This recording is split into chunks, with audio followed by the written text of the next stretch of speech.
नमस्कार, आपने देखना शुरू कर दिया है बिहार न्यूज नेटवर्क। मैं हूं शशि रंजन। देखिए, आज हमारे साथ खास चर्चा में भाग लेने के लिए मौजूद है मां करनी सेना के राष्ट्रीय अध्यक्ष हैं गोपाल संदीप सिंह जी। और खास करके आज इनका जन्मदिन है और जन्मदिन के अवसर पर मैं इनके जो है आवास पर मौजूद हूं। और खासकर सर आज आपको बहुत बहुत बधाई हो सर कि आप आज आपका जन्मदिन है सर। हमारे चैनल की तरफ से आपको जन्मदिन की ढेरों सारी बधाइयाँ सर।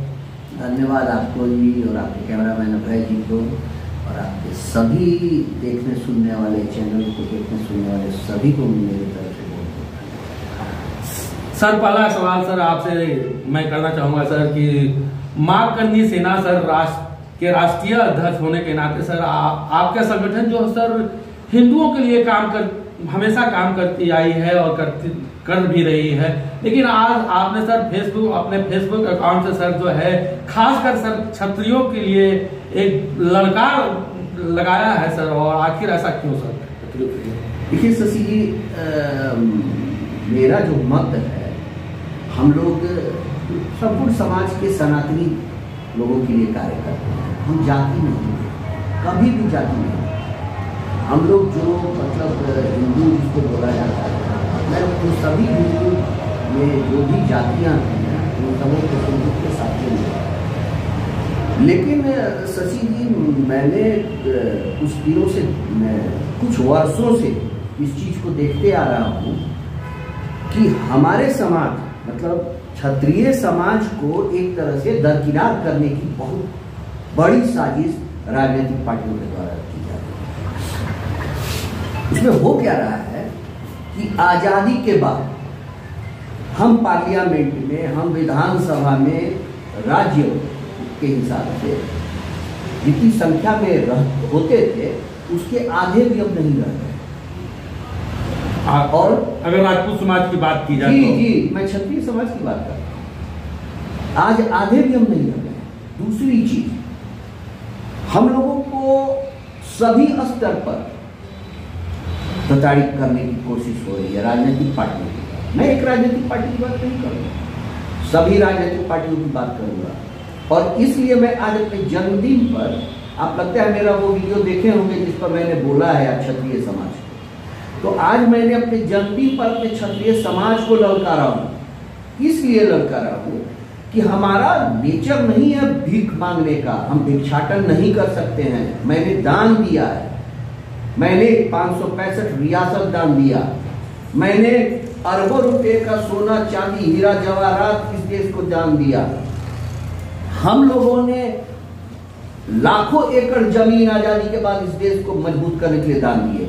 और आज हम ही लोग के हाथ में भिक्षा की कटोरा थमाने की कोशिश हो रही है। हम अपने पूर्वजों की गलती नहीं करेंगे। हमारे पूर्वज पृथ्वीराज चौहान ने जो गलती की थी अपने दुश्मनों को माफ करके, हम वो माफी नहीं देने जा रहे हैं। हम मोहम्मद गौरी को माफ नहीं करने। मैं आज जो आह्वान किया हूं वो आह्वान के पीछे बहुत बड़ा कारण है। अगर इस देश में क्षत्रिय समाज कमजोर हो जाता है, जैसे कि राजनीतिक पार्टियां कर रही हैं, हमारे समाज के स्वार्थी लोग जो सिर्फ अपने बीवी बच्चों, अपने रिश्तेदारों तक जिनका ध्यान केंद्रित है, वो ना क्षत्रिय समाज के हित की बात करते हैं, ना अपने राज्य की हित की बात करते हैं। वो सिर्फ अपने परिवार और अपने आका के चापलूसी में लगे रहते हैं और अपने परिवार के फायदे की बात करते हैं। मैं वैसे लोगों का विरोध कर रहा हूं अपने क्षत्रिय समाज के द्वारा कि क्षत्रिय समाज से वैसे लोगों को अब पंचायत से पार्लियामेंट तक भेजने में रोका जाए। उनसे पूछा जाए कि आप जब राजनीति में आए थे तो आपके पास एक साइकिल थी, आज आपके पास मर्सिडीज कहां से है? मैं ये सभी जातियों से करता हूं। इस सभी जाति के लोगों को अपने अपने नेताओं के बीच ये चीज देखना चाहिए। मैं सभी जाति के लोगों से, क्योंकि होता क्या है कि ये जो स्वार्थी तत्व जो हमारे पंचायत से पार्लियामेंट तक जाते हैं, ये सिर्फ अपने लिए जीते हैं। और जाते किसके दम पर है? क्षत्रिय समाज जो है उसके बिल्कुल अपने स्वजातीय के थ्रू। इस मामले में मैं सपोर्टर नहीं हूं, देश में एक बहुत बड़ी जो है आज अगर बिहार की बात की जाए तो 2025 का विधानसभा है और खास करके राजनीतिक रूप से जातीय समीकरण को साधने की कोशिश की जा रही है। उसमें राजपूतों को भी जो है अपने तरफ जो है मिलाने की हर एक पार्टी कोशिश कर रही है। इस पर क्या कहना चाहेंगे आप? नहीं, बिहार में आज की तारीख में राजपूतों की स्थिति बहुत कमजोर है और उसमें हमारे कुछ नेताओं का बहुत बुरा हाथ रहा है, बहुत बुरी तरह हाथ रहा है। और इसीलिए मैं ये जो जागरूक जो आज मैं ऑडियो रिलीज किया हूँ वो बिहार के राजपूतों को जगाने का ही कोशिश किया हूँ कि आप लोग कम से कम जागिए, आप अपने बीच से ऐसे लोगों को भेजिए जो ईमानदार हो, कर्तव्यनिष्ठ हो, राज्य के बारे में सोचे, आपके बारे में सोचे। सर, अगर बिहार से बाहर की बात की जाए, मध्य प्रदेश की बात की जाए, राजस्थान की बात की जाए, वहाँ जो है आपके जो है क्षत्रिय समाज जो है काफी जागरूक नजर आते हैं और उस तरीके से जो है आपको इतना सम्मान जो है अदर स्टेट में मिलती है, क्या बिहार में मिल पाती है? देखिए, बिहारियों का एक अलग सोच है, हम बिहारी। मैं अभी बात हो रही थी, पुणे से सुबह बधाई का फोन आया, तो फिर गोवा से आया, महाराष्ट्र से आया फोन और बहुत राज्यों से फोन आया। लोगों ने बधाई दी, उसमें से कुछ लोगों ने कहा कि भाई साहब सो थोड़ा और उग्र होने की ज़रूरत है क्योंकि अब बहुत हो चुका, बहुत बर्दाश्त कर दिए। उसमें से एक महाराष्ट्र के व्यक्ति ने हमको बताया कि भाई साहब सो कर्णी सेना तो EWS की लड़ाई लड़ी, कर्णी सेना पद्मावत की लड़ाई लड़ी, कर्णी सेना में आप लोगों ने, मैंने जी मेरे जो गुरुदेव हुए स्वर्गीय लोकेंद्र सिंह कालवे उनके नेतृत्व में हम लोगों ने कश्मीर से कन्याकुमारी तक क्षत्रियों को एक कर दिया था। उसके पीछे रीजन रहा है, इस देश में क्षत्रिय जब मजबूत हो जाएगा या मजबूत रहेगा तो ये देश सुरक्षित रहेगा। मैं इतिहास उठाकर देखिए ना, क्या इतिहास के पन्नों में तो जो है क्षत्रिय लोग का जो है हमेशा और हमारे साथ क्या अन्याय होते रहा है। इतिहास में हमारी सच्चाई को दबाया गया, हम क्या थे, क्या किए देश के लिए, ये आम जनमानस को पता ही नहीं है। आम जनमानस इस चीज को जान ही नहीं रहा है और राजनीतिक पार्टियां उस बात को दबाने में लगी हुई है। भाई कहीं ना कहीं गुजरात में, राजस्थान में, जहां हमारी संख्या विधानसभा में, पार्लियामेंट में बहुत जबरदस्त हुआ करती थी, वहां आज हम नगण्य होने की स्थिति में हैं। क्यों? क्योंकि कुछ राजनीतिक पार्टियां हम लोगों को नगण्य करने की कोशिश में है। तो पार्टी की भलाई की बात कीजिए, बिहार की सच्चाई मत बताइए। और इसीलिए हमारा बिहार सब कुछ, हमारे पास मेधा है, हमारे पास श्रम शक्ति है, उपजाऊ खेत, सारा कुछ होने के बावजूद हम आगे नहीं बढ़ पा रहे। हाँ, दूसरे राज्यों से नेता अभिनेता आते हैं और बिहारियों की खूब तारीफ करके वापस चले जाते। एक नेता आया कह रहा है बिहार तो आंदोलन की भूमि। अरे भैया, आंदोलन की भूमि इसलिए है कि यहाँ बेरोजगारी है, हमारे पास रोजगार नहीं है, इसलिए हमारे युवा आ जाते हैं सड़क पर आपके समर्थन में। मुझे याद है बाला साहब ठाकरे बहुत चर्चित नेता हुआ करते थे भारत के। एक दिन मैं उधर से गुजर रहा था मुंबई में, उनका एक कार्यक्रम जब शिवाजी पार्क में लगा तो 5-6 बजे से वहां लाउड स्पीकर बजना शुरू हुआ। जानते हैं क्यों? इसलिए कि 5-6 बजे ऑफिस और फैक्ट्री की छुट्टी होगी तो लोग आएंगे और मूंगफली, सिंगदाना वहां महाराष्ट्र में लोग बोलता है, मूंगफली खाते हुए बाला साहब ठाकरे के भाषण को सुनेंगे। मतलब उतना चर्चित नेता, अगर उतना चर्चित नेता दिन में 10-11 बजे शिवाजी पार्क में भाषण देता तो शायद 50 आदमी होता।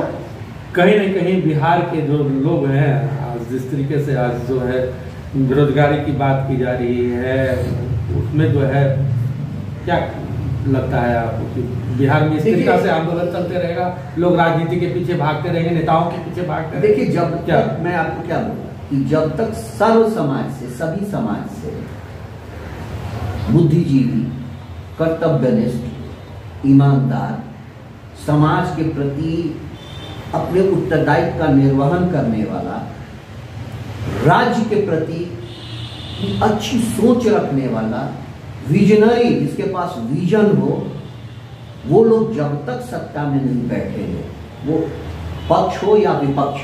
सर एक क्वेश्चन सर, तो आपका जो जैसा कि आपने बताया, तो मां करनी सेना के राष्ट्रीय अध्यक्ष होने के नाते आपका विजन क्या है? आपके जन्म दिवस पर जो है आपको जनता सुन रहे हैं, क्या कहना चाहेंगे सर देश के उन आपके संगठन से जुड़े हुए लोग, आपके समाज, राजपूत समाज, खास कर बात की जाए राजपूत समाज के लोग जो देख रहे हैं, क्या कहना चाहेंगे सर? देखिए, बिहार में 2025 में चुनाव है जी, तो बिहार के क्षत्रिय समाज के लोगों को मैं यही कहूँगा कि 2025 के चुनाव में उल जलूल लोगों को विधानसभा में नहीं, अपने बीच से ईमानदार, कर्तव्यनिष्ठ, समाज के प्रति उत्तरदायित्व का निर्वहन करने वाला, बिहार के बारे में उचित बात को अपने आकाओं के सामने रखने वाला और विजन हो, विजनरी लोगों को आप विधानसभा में भेजें। 2025 का चुनाव बहुत ही जबरदस्त है, इससे बहुत कुछ आगे जाकर अगर अच्छे लोगों को आप भेजते हैं तो बिहार का नवनिर्माण भी हो सकता है, वरना फिर बिहार उसी तरह से घसीटता हुआ रहेगा। झूठा बयानबाजी पेपर में पढ़ने को मिलेगा, नेताओं का झूठा बयानबाजी सुनने को मिलेगा, सभी राजनीतिक पार्टियों का। मैं ये किसी की बात नहीं कर रहा हूँ, यहाँ कोई दूध का धुला नहीं है। मैं तो कहता हूँ कभी कभी कि माननीय मोदी जी आप बहुत ईमानदार हैं, योगी जी आप बहुत ईमानदार हैं। जिस तरह आप ईडी प्रशासनिक पदाधिकारियों के यहाँ भेजते हैं, मतलब आप नहीं भेजते, मतलब ईडी आपकी जो सरकार की संस्था है ईडी, जिस तरह प्रशासनिक पदाधिकारी या अन्य लोगों के यहाँ रेड मारती है, उस तरह से मैं ये चाहूँगा कि 1990 के दशक में, 1990 के बाद से जो लोग राजनीति में आया उनके यहाँ भी ईडी का रेड पड़े, क्योंकि वो कहते हैं कि मेरे पास कुछ नहीं है, लेकिन जब उनकी काफिला निकलती है तो इंडेवर और मर्सिडीज और मतलब तरह तरह की गाड़ियों में काफिला निकलता है। दूसरी चीज, बहुत अच्छी बात योगी जी ने विधानसभा में कहा कि कठमुल्ला क्यों पैदा करना चाहिए। कठमुल्ला कहने का ये नहीं है कि आप मौलवी को कुछ बोले, कठमुल्ला कहने का ये है कि आप जाहिलों की फौज क्यों पैदा करना चाहते हैं। आपके बच्चे जो हैं वो 2 लाख रुपया पर मंथ वाले स्कूल में पढ़ रहे हैं, और हमारे जो आम जनता है उसका बच्चा जो है वो राजकीय प्राथमिक विद्यालय और राजकीय उच्च विद्यालय में पढ़ा रहे, यहाँ की व्यवस्था नहीं है। आजादी के इतने वर्षों तक हम बिहार में ठीक से व्यवस्था नहीं दे पाए। आपके जन्म दिवस पर जो है अच्छा सा बधाई सर लोगों के लिए दे। बस मुझे आप सभी का आशीर्वाद मिलता रहे, और आपके जनता जनार्दन है उनका आशीर्वाद मिलता रहे, और मेरा बाबा महाकाल से बस यही प्रार्थना रहता है कि मैं अपने रास्ते से कभी नहीं डूबूं। जिस तरह हमारे गुरु स्वर्गीय लोकेन्द्र सिंह कालवी ने संपूर्ण समाज 36 कौम के लिए ईमानदारी से कार्य किया, उसी तरह मैं अपना पूरा जीवन 36 कौम को समर्पित करके कार्य करता रहूं। बस इसी के साथ सभी को बहुत बहुत बधाई, बहुत बहुत धन्यवाद कि आपने आज कष्ट किया मेरा इंटरव्यू करने का। बहुत बहुत धन्यवाद, बहुत बहुत बधाई। तो अभी आप सुन रहे थे मां करनी सेना के राष्ट्रीय अध्यक्ष गोपाल संदीप सिंह जी। खासकर बात की जाए अब मां करनी सेना के राष्ट्रीय अध्यक्ष होने के नाते देश के विभिन्न कोनों में संगठन के कार्य से जाना होता है, और खासकर इनकी बात की जाए ईमानदारी की, तो समाज के लिए हमेशा जो है तत्पर रहते हैं, चाहे वो बिहार की बात हो, चाहे बिहार से अलग दूसरे राज्यों की बात हो। हमेशा जो है समाज की हित की भलाई के बारे में लोगों को सेवा करते आए हैं। मैं कैमरा पर्सन आजाद के साथ शशि रंजन, बिहार न्यूज के लिए पटना से।